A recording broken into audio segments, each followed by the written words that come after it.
Welcome to the All-Consuming Grace Podcast, a ministry of Bible doctrines to live by. Be sure to follow us on Spotify. As always, we want to thank you for joining us. We are your hosts, Paul and Rebecca Turner. Without apology, our desire in every episode is to equip you to walk in the all-consuming grace of God by sharing from the Word of God and by drawing on, discussing, and demonstrating from our life and life experience. Titus 2:11 and 12 says, "For the grace of God that bringeth salvation hath appeared to all men, teaching us that denying ungodliness and worldly lusts, we should live soberly, righteously, and godly in this present world." In every episode, we will put those verses to the test, no matter the topic. Together, we will prove the grace of God can and does teach us how to live in every area of our lives. God's Word is sufficient. For more content like this, visit our website, allconsuminggrace.org. There you'll find other podcast episodes, devotions, articles, Bible studies, conference messages, and sermons. You can also find out what ministries are in the pipeline and where we will be traveling. Join us as we explore parenting, motherhood, fatherhood, leadership, manhood, and many other topics. Let's get to it. Welcome to part 4 of our story of Bruce Olson, Bruchko, missionary to the Motilone Indians in Colombia, South America. And as we left Bruce last time, he had come face to face with the Motilones. With their bows and arrows, they are watching him. And here's the thing. Strangely, they didn't seem angry at all. And he noticed that one of the Motilones that were standing there was the young man that had sat by his side all that time that he was sick when he had been in their village. So Bruce smiles at him and then actually smiled back. He later learned that his name was Arabadoika. And so, that was a connection he was going to make. But the men motioned for Bruce to join them, and then they all just take off running back to the village. And of course, Bruce has got to follow. Now, this time when Bruce comes into the Motilone village, his welcome is quite different. The people seemed a little more welcoming. And, Bruce has this light skin. He has blonde hair. They're kind of touching his hair. They're fascinated with him because he looks so different than they do. And so he's almost just like a spectacle to them. That night, they gave him food to eat, and they even gave him a hammock to sleep in. And the hammock was hung high, just like theirs. Now, you can imagine how nervous this made Bruce. I told you, they would hang these hammocks high in the trees, high in their communal home. And Bruce, he wants to be a part of them. He wants to follow their instructions. He actually fell once trying to climb up and get into his hammock. But that first night, he was so thrilled because when he finally got into his hammock, he swung high in his hammock just like the Motilones. And there he swings in the hammock and he's just listening to them sing song, talking back and forth to each other. And he knew that soon he was going to know what they were saying. Now, the next day, they exchanged names. And Bruce introduced himself, I'm Bruce Olson. But when they tried to repeat his name, it came out sounding like Bruchko. And he thought, I'm not even going to correct them. My new name, it's Bruchko. And in a way, it was a little bit like a celebrity in the village because the people were fascinated by him. The children would kind of play around him and he got plenty to eat. Things seemed to be going pretty well, but he realized that learning the Motilone language was going to be extremely difficult. He just could not quite figure out exactly what the key was to their language. So he would use games and other things, anything you could think of to try to learn as many words as he could. He would just spend time with the people in their daily life. He would make arrows with Arabadoika, that young man who had at this point kind of become a friend to him.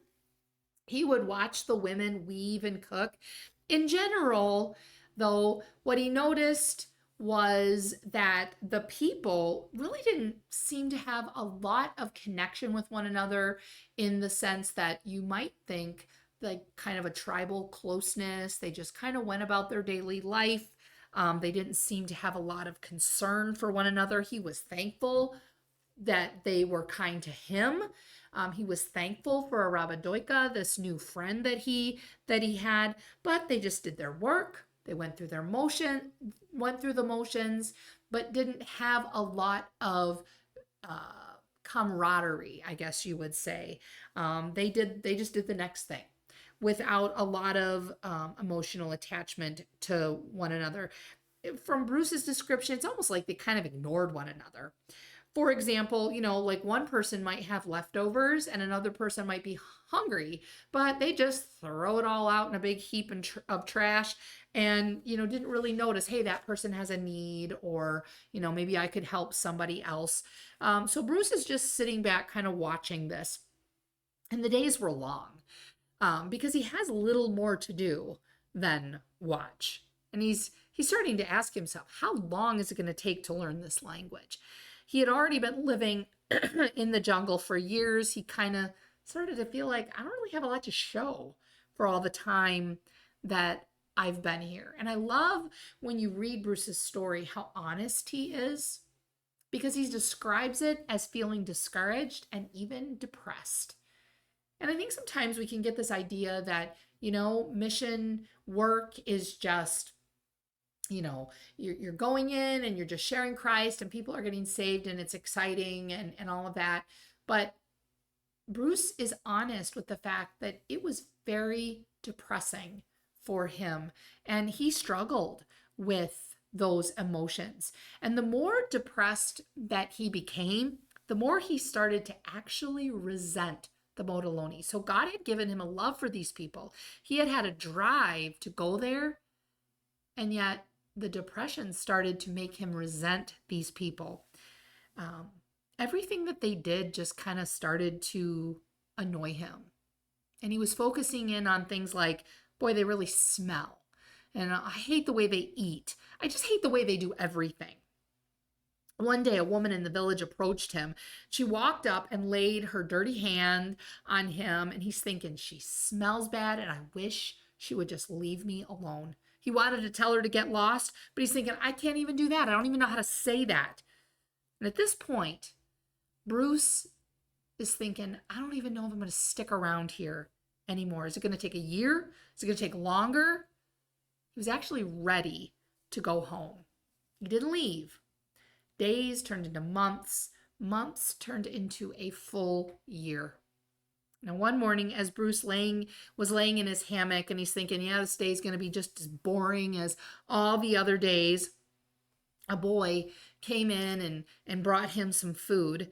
And this particular boy was often assigned to bring Bruce his meals. And the boy smiled a large smile at him.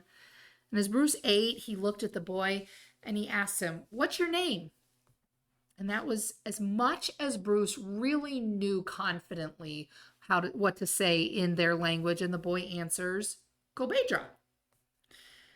Now, that particular day, there was a fishing expedition. Now, Bruce had never been invited to go, and the fishing expeditions were a whole village affair for the women, for the men, for the children. Everybody went. Bruce had never been allowed to go.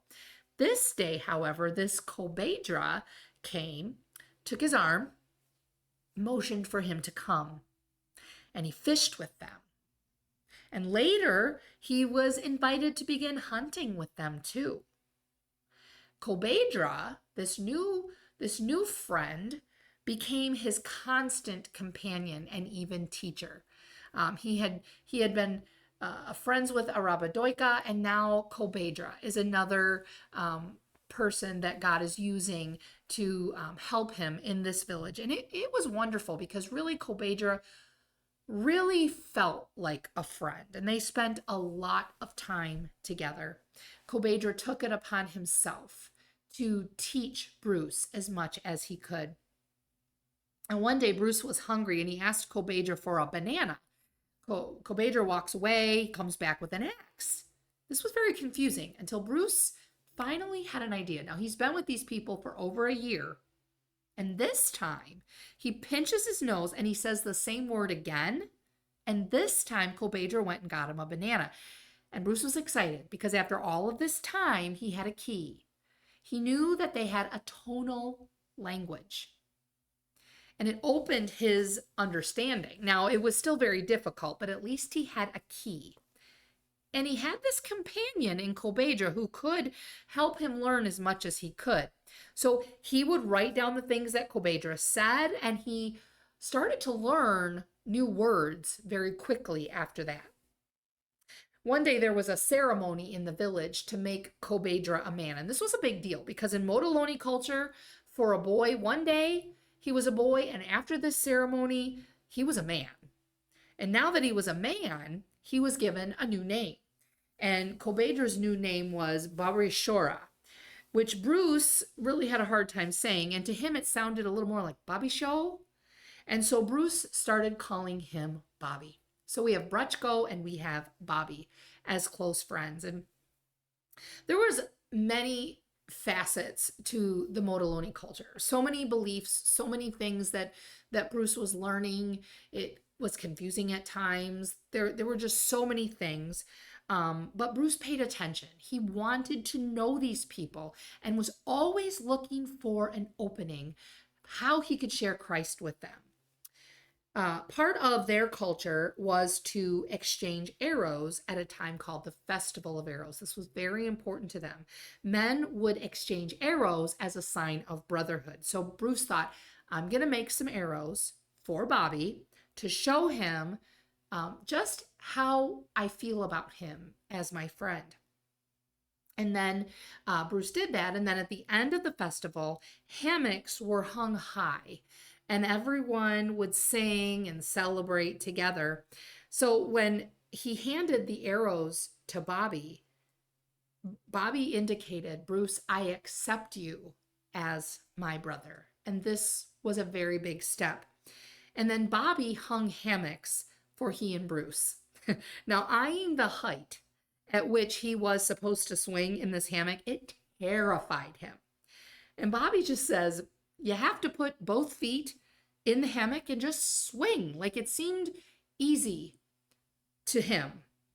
Now, Bruce doesn't want to back out of any part of this ceremony. He knows how important this is. So it took a lot of faith, but he put both feet in the hammock and he just let go and swung. One day soon after that, Bobby came to Bruce and he says, my name is in the heavens, which confused Bruce a little bit because he's thinking, I thought his name was Bobby Ashora. And then he realized this was a poignant moment because Bobby had shared with him what the Motilones call their secret name. And this name was only known by their father, maybe a few others. They believed that if a person knew their secret name, then that person had complete power over their life. And now here was Bobby sharing his secret name with Bruce. And Bruce began crying because he knows we are truly brothers now. And he just knows that this friendship is what is going to open the door to finally sharing Christ with the Motilones. So now that Bruce has this close companion in Bobby, things seemed brighter. I mean, living in the jungle was still difficult. It smelled, the bugs were horrible, it was dirty, but somehow those things just didn't seem that important anymore. Bobby and Bruce would go on adventures into the jungle. And one day after Bobby and Bruce returned from an adventure, they learned that Bobby's father had died. And Bruce noticed that Bobby didn't really show a lot of emotion about this. In fact, no one in the village really seemed to care that Bobby's father had died, even though his father was very kind. He was a prominent man in the village. Bruce realized how hardened these people were, to the point that death didn't even matter to them. He's thinking, how am I going to share with them the love of Christ? How am I going to share with them that God loved them so much he would send his son to die for them? And they don't even care when their own family members die. So Bruce just spent his days continuing to try to learn the Motilone language, He's trying to look for openings, ways he can share the love of Christ with them. But on that front, things were not progressing. One day, Bruce began having shooting pains in his chest, and he became very ill. One of the Motilone men came up to Bruce and asked him why his eyes were such a pretty color. Now, Bruce didn't understand what he was talking about, but when he was able to see his reflection in a mirror, he realized that his eyes were turning yellow, and he knew he had hepatitis. Soon, his whole body started turning yellow, and he knew he needed to get medical attention, but he kept getting more ill. God, at that point, provides for Bruce in an amazing way. Just when Bruce had become so ill, he could no longer even walk without fainting, he heard the sound of a helicopter in the jungle. Bruce pulls himself up to his feet, and he slowly walks out to a clearing. He couldn't even raise his arm over his head to flag down this helicopter. But when the pilot saw Bruce's blonde hair, he landed. And really all this was a doctor and a pilot from a nearby oil company just out on a joyride. But God had provided. They put Bruce into the helicopter and they took him back to civilization to receive medical treatment. After several weeks in the hospital, Bruce asked when he could return to the Motilones. He just wants to get back. The doctor told him, it'll be at least a year and a half before you could even think about returning. Now, you can imagine Bruce was not pleased with that answer. And 3 weeks later, when Bruce was released from the hospital, despite the pleading of the doctor, he made plans to return to the tribe that he loved so much. Now, even though the doctor did not want Bruce to go, he provided Bruce with medicines that he could take back to the villages. And a week later, Bruce walked back into the jungle. By the third day of walking, he started to feel dizzy. The pains in his chest returned. And he just prayed, Lord, you brought me here to help the Motilones. Please, please heal my body.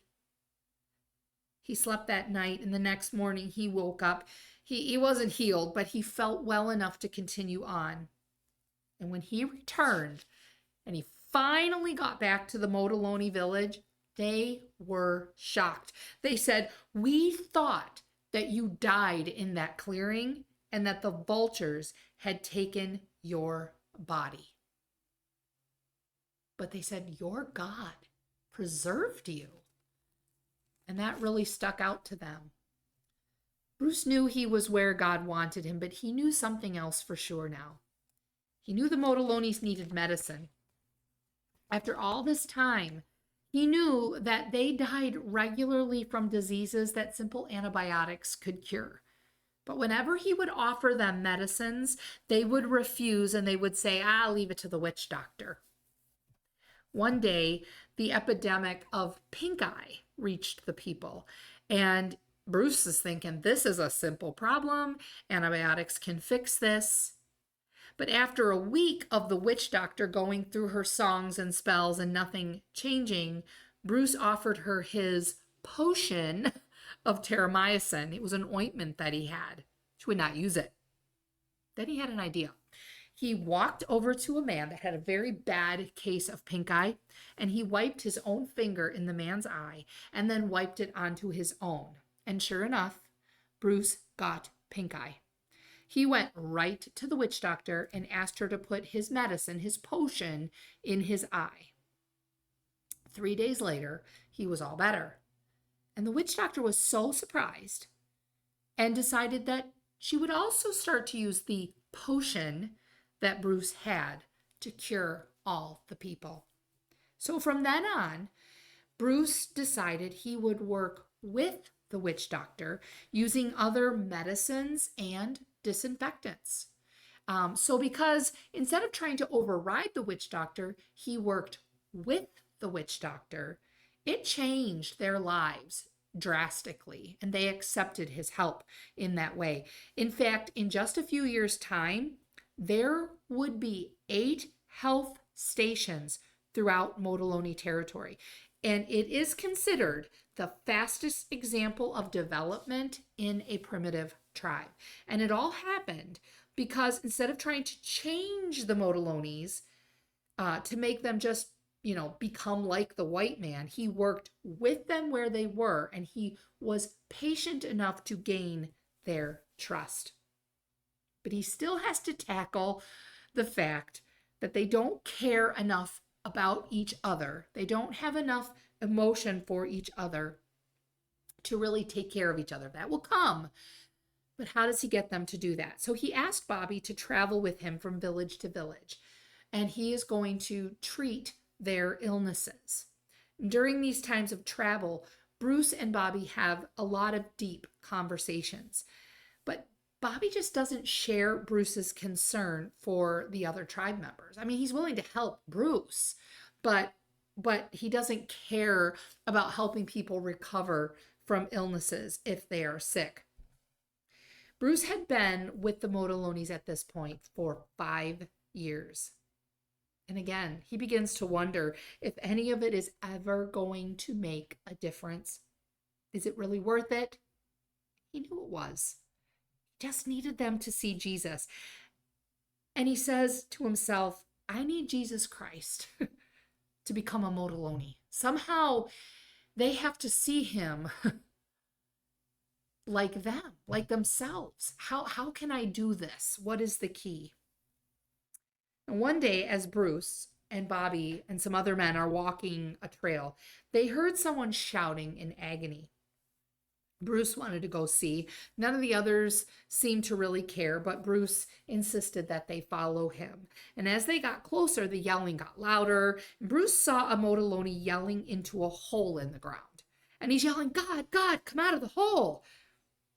Bruce is asking Bobby, what in the world is he talking about? And Bobby explained that the man's brother had died outside his village, and so they believed that he could not go to the horizon, which would, like for us, be like go to heaven or be with God. And they were begging, quote unquote, God to intervene, to get this man to the horizon. And Bruce asked, well, why is he yelling in a hole? They didn't really have a good explanation for that. Bruce is thinking, he's excited. His thoughts are racing. The Motilones may not show a lot of emotion for each other, but he knew they were desperately searching for God. They just didn't know what he was. So Bruce starts to ask them questions. He's firing questions at them. And they explained that their teachings promised that God, and I say quote unquote God, whatever this being was, would come out of a banana stalk. Now Bruce knew that their beliefs were strange, and he'd never heard this one before. Just then, Bobby, he cut down a nearby banana stalk and he chopped it in half and threw it to the ground. And as it hit the ground, kind of fanned open, and in Bruce's mind, it clicked. To him, it kind of looked like a book laying there, and instantly he thought of his Bible. He had an idea. He took out his Bible from his backpack, and he opened the pages, kind of fanned them like the banana stalk had opened, and he said, this is where you find God. He pointed to the leaves of the banana stalk, and then back at his Bible. They looked kind of confused. And he's like, how can I share Christ with them? He's like, but he says, this is the banana stalk. And they're looking confused. They're kind of questioning him. In fact, the questions start to come quickly. And then one man asked this question, where did God walk? And Bruce knew why he was saying that, because they believed that each Motilone had his own trail, his own identity. So to know that person, you had to walk their trail. So if they want to know God, they have to walk his trail. Where did he walk? And when the man asked that question, Bruce understood what he was saying was, how can I find God? Bruce said, to know God and walk his trail, you have to know Jesus Christ. He can show you God's trail. At that moment, after so many years, they were astonished. And they whispered, "Show us Jesus." And he went on to share with them Jesus Christ, that he had died for them because they were sinners. And they sat in silence, and then everyone just kind of left and went to their homes. Bruce didn't know what was going to come of that. It was so hard to communicate to them things that they didn't understand and had no concept of. One day, Bruce and Bobby were delivering medicine to a nearby village, and Bruce had an idea. "Bobby, do you remember what you told me when I was afraid to climb high in the hammocks?" And Bobby says, "Yeah, I remember you said you have to have both feet in the hammock and you have to swing. You just have to be suspended." And Bruce told Bobby, "That's what faith is like. To walk God's trail, you have to be suspended in what Jesus, his son, did on the cross for our sins." Bobby listened to what Bruce said, and for the first time, he seemed to understand. The next day, Bobby came to see Bruce, and he said, "I want to tie my hammock strings to Jesus. Jesus Christ has walked our trails, and I want to follow him." Now, that isn't the way that I would say it, or I would share Christ here in this country, but Bruce had shared enough with these people. He had patiently spent enough time with the Motilones and Bobby to know that in that moment, Bobby was placing his faith in Jesus Christ. Bobby was the first of the Motilones to place his faith in Jesus Christ, but it was just the beginning. Bruce has spent so many years with these people, but it was only the beginning of Bruce's story with the Motilones.